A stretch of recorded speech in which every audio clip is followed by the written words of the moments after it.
பைபிளில் ஆதியாகமம் புத்தகத்தில் தேவன் உலகத்தை படைத்து மனிதனை உண்டாக்கி வாழ வைக்கிறார் அப்படின்னு எழுதப்பட்டிருக்கு. அதுக்கப்புறமா மனிதன் பாவம் செய்கிறான். அதனால தேவனுக்கு கோபம் வந்து ஒரு பெரிய வெள்ளத்தை வரவழைச்சு இந்த பூமியில் இருக்கிற எல்லா மனிதர்களையும் உயிரினங்களையும் அழிக்கிறார். அதாவது மனிதனை படைக்கும்போது அவன் நல்லவனை வாழ்வான் அப்படின்னு நம்பியிருக்கிறார். ஆனால் அவன் கெட்டவனாயிட்டான். அவருக்கு இது அதிர்ச்சியை உண்டு பண்ணிடுச்சு. ஏன்னா அவருக்கு எதிர்காலத்தில் என்ன நடக்கும்லாம் தெரியாது. அந்த அளவுக்கு அவருக்கு ஞானம் கிடையாது. தான் எதிர்பார்த்தபடி மனிதன் வாழாமல் கெட்டு போனதுனால அவருக்கு கோபம். சரி, ஆனால் அப்படி உலகத்தை அழிக்கும்போது நோவா அப்படிங்கிற ஒரு மனிதனையும் அவனுடைய குடும்பத்தையும் ஒவ்வொரு உயிரினத்திலையும் ஒரு ஜோடியையும் மட்டும் ஒரு பேழையில் வச்சு அவர் காப்பாற்றுறார். அதாவது நோவா என்கிற ஒரு மனிதன் மட்டும் உலகத்தில் உத்தமனை வாழ்ந்ததுனால அவனையும் அவன் குடும்பத்தை மட்டும் தேவன் காப்பாற்றினதாக பைபிள் சொல்லுது. ஆனால் வேடிக்கை என்னன்னா, இந்த வெள்ளெல்லாம் வடிஞ்சதுக்கு அப்புறமா அந்த நோவா ஃபுல்லாக தண்ணி அடிச்சுட்டு ட்ரெஸ் இல்லாமல் படுத்து கிடக்கிறார். அந்தளவு உத்தமனாக இருக்கிறார் அந்த நோவா. அதனால தான் அவரை காப்பாற்றிருக்கார் கடவுள். அவர் ட்ரெஸ் இல்லாமல் இருந்ததை அவருடைய மகன் ஒருத்தன் பார்த்துட்டான்.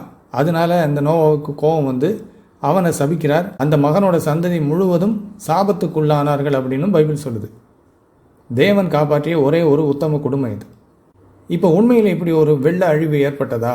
இது உண்மையில் நடந்த ஒரு சம்பவமா அப்படின்னா இல்லை. உலக வரலாற்றிலும் புவியியலிலும் அப்படி ஒரு உலகளாவிய வெள்ளம் நடந்ததற்கான எந்த சான்றும் கிடையாது. இந்த கதை பைபிளில் எழுதப்படுறதுக்கு முன்னால் மெசபொட்டேமியாவில் இருந்த கில்கமேஷ் காவியம் மற்றும் வேற்று மத புராணங்களில் இருந்த கதையை நகல் எடுத்து தான் இப்படி ஒரு கதையை பைபிளில் எழுதி வச்சிருக்கிறாங்க.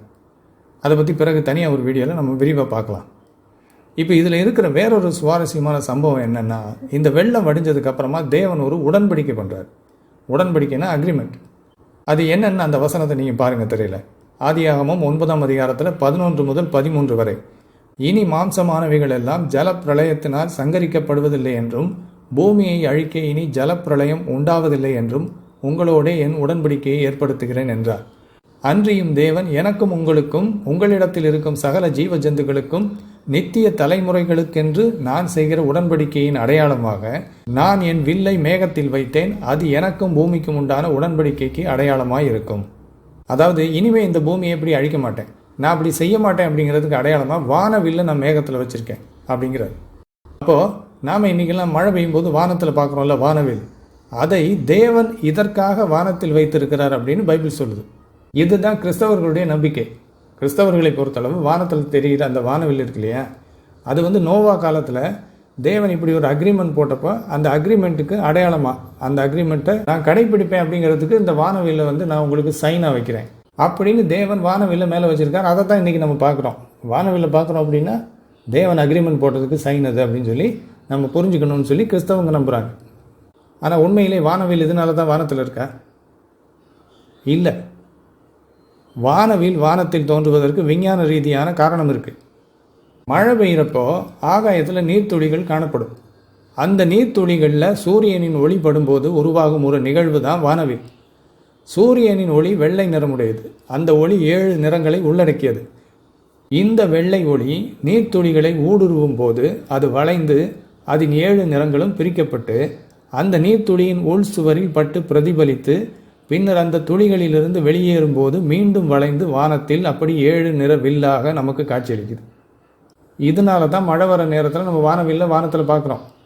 இந்த விஞ்ஞான அறிவு இன்னைக்கு நமக்கு இருக்குது. ஆனால் அன்று வாழ்ந்த மக்களுக்கு அது கிடையாது. அவங்களுடைய அந்த அறியாமையை பயன்படுத்தி அன்னைக்கு இருந்த மதவாதிகள் வானவில்லை தேவன் படைச்சார், அதை வானத்தில் வச்சார் அப்படின்னு சொல்லி ஒரு பொய்க்கதை எழுதி வச்சிருக்கிறாங்க. அந்த கதையை அன்னைக்கு வாழ்ந்த மக்கள் நம்பினது பரவாயில்ல.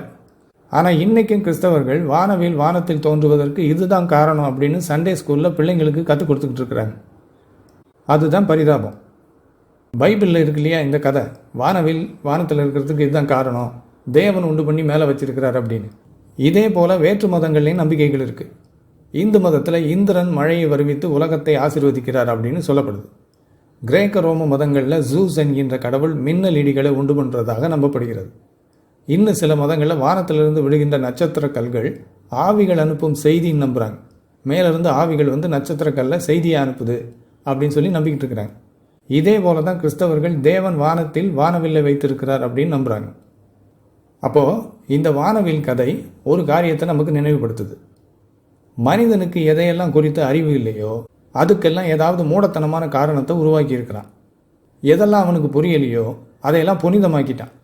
எதுக்கெல்லாம் காரணம் தெரியாதோ அதையெல்லாம் கடவுள் செய்தது அப்படின்னு ஒரு மூட நம்பிக்கையை உருவாக்கியிருக்கான். ஆனால் இன்னைக்கு அப்படிப்பட்ட மூடத்தனங்களை நாம் உருவாக்க வேண்டிய அவசியம் இல்லை. ஏற்கனவே உருவாக்கப்பட்ட மூடத்தனங்களையும் நாம் இப்பொழுது நம்ப வேண்டியதும் இல்லை. இப்போ பிரச்சனை என்னன்னா, இந்த புனித நூல்களை நம்பும் பக்தர்கள் ரெண்டும் கட்ட நிலையில் மாட்டிக்கிட்டாங்க. இந்து மதம் போன்ற மதங்களில் அவங்களுடைய வேதங்களுக்கு, புனித நூல்களுக்கு அவ்வளவு முக்கியத்துவம் கொடுக்கறது இல்லை.